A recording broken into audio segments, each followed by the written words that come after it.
Hi ഇതെന്താ നമ്മളെ ചെമ്പാവിൻ്റെ പൊടിയില്ലേ, ചെമ്പാ പുട്ടുപൊടി എന്നൊക്കെ. ഇത് പുട്ടുപൊടിയല്ല, ഇത് പുട്ടിനൂറ്റും എടുക്കും, നമ്മൾ ഇടിയപ്പത്തിന് എല്ലാത്തിനും എടുക്കുന്ന പൊടിയാണ് കേട്ടോ. ഞാനത് കടയിൽ നിന്ന് മേടിച്ചതാണ്, 2-3 കിലോ മേടിച്ച്. നല്ലതാണ് കേട്ടോ പുട്ടുണ്ടാക്കാനും പിന്നെ ഉരുട്ടി ഉണ്ടാക്കാനും.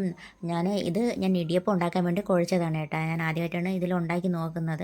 ഞാൻ മാവിൽ കുറച്ച് ആവശ്യത്തിന് ഉപ്പും കുറച്ച് വെളിച്ചെണ്ണയും തിളച്ച വെള്ളം കുഴിച്ച് നന്നായിട്ടൊന്ന് കുഴച്ചെടുത്ത് പെട്ടെന്ന് ഉണ്ടാക്കാൻ കേട്ടോ. ഞാൻ വിചാരിച്ചു ഇച്ചിരി പാടായിരുന്നു, പക്ഷേ പെട്ടെന്ന് ഉണ്ടാക്കിയെടുക്കാം. മാവ് പെട്ടെന്ന് കവുന്നൊക്കെ വരും കേട്ടോ, നന്നായിട്ട് അടിപൊളിയായിട്ട് വരും.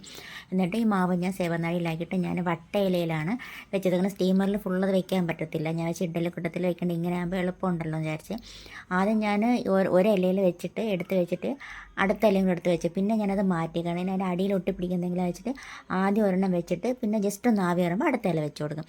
അങ്ങനെ ഒരു 3-4 അങ്ങനെ വയ്ക്കുമ്പോഴത്തേക്ക് നമുക്കൊരു 5-6 ഒരുമിച്ച് കിട്ടും കേട്ടോ.